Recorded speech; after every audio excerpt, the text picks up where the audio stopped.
वचन, ये वचन प्यारा वचन, ईशु मसीह का प्यारा वचन, पाव को दीप को राह को रोशन, ये है मसीह का प्यारा वचन, ये है वचन।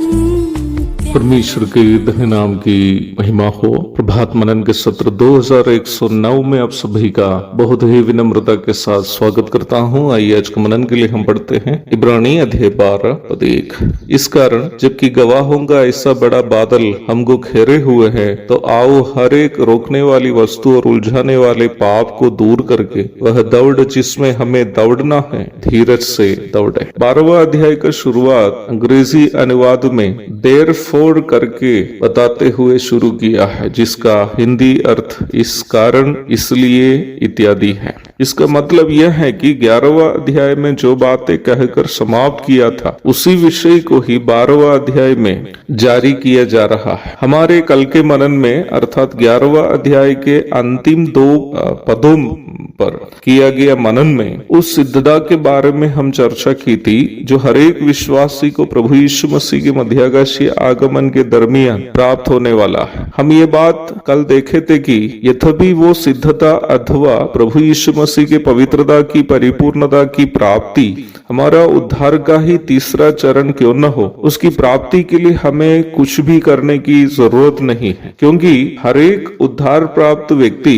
प्रभु यीशु मसीह के मध्याकाशीय आगमन के दरमियान प्रभु यीशु के पवित्रता से परिपूर्ण महिमामय देह की प्राप्ति करेंगे ही। हमें जब हम उद्धार प्राप्त किए थे, दिए गए पवित्र आत्मा इस बात का बयाना अथवा निश्चितता है कि हम उसे अवश्य प्राप्त करेंगे। इफिसी अध्याय 1 पद 13 और 14 पढ़िएगा। रोमी 8 की 29 भी हमें यह सुनिश्चितता देती है कि अपने पुत्र के स्वरूप में तब्दील करने हेतु हर एक उद्धार प्राप्त व्यक्ति के विषय में परमेश्वर पहले से निर्णय लिया। जब हम 12वां अध्याय में आते हैं, इस प्रकार उद्धार अथवा पाप की सजा से उद्धार पाकर पाप के सानिध्य से उद्धार पाने का अथवा प्रभु यीशु मसीह के पवित्रता की परिपूर्णता में अपने शरीरों को भी तब्दील करने की प्रतीक्षा में वर्तमान संसार में जीवन बिताने वाला प्रत्येक विश्वासी अनिवार्य रूप में अपने दैनिक जीवन में निभाने का एक दायित्व की चर्चा की गई है। निम्न दायित्व यह है कि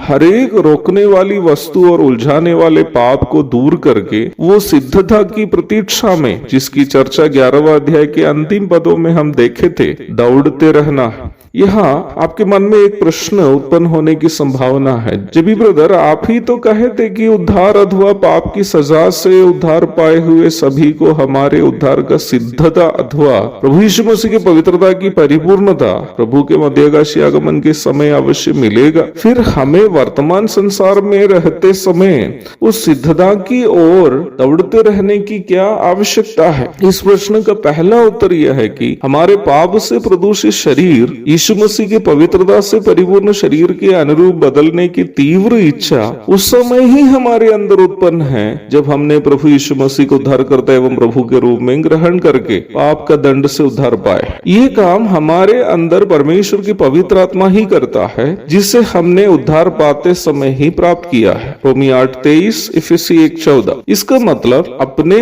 दैनिक जीवन में प्रभु यीशु मसीह के पवित्रता की परिपूर्णता हासिल करने की कोशिश करते रहना इस बात का प्रमाण है कि हम वास्तव में उद्धार पाए हैं। रोमी अध्याय 6 पद 1 से 14 तक पढ़िएगा। निम्न प्रश्न का दूसरा उत्तर यह है कि परमेश्वर भी यह चाहता है कि जो लोग उद्धार पाए हैं प्रभु यीशु मसीह की पवित्रता को अपने जीवन में लागू करते हुए वर्तमान संसार में जीने का प्रयास करते रहे। पहला पत्रस अध्याय 2 पद 9 से 15 तक, अध्याय 4 पद 1 से 3 तक। और इस प्रश्न का तीसरा उत्तर यह है कि हमें इसलिए पवित्रता की परिपूर्णता की ओर वर्तमान संसार में दौड़ते रहने हैं, ताकि हमें देखने वाले अन्य लोग प्रभु यीशु मसीह की ओर आकर्षित हो जा सके। प्रभु दया करे, इस विषय की अधिक चर्चा हम कल करेंगे। तब तक के लिए आपसे विदा हो जाता हूँ। प्रभु के धन्य नाम की महिमा हो।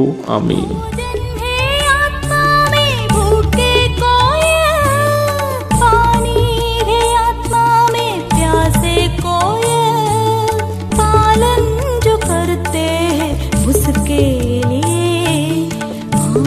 बख्शिश पाने का साधन है ये है वचन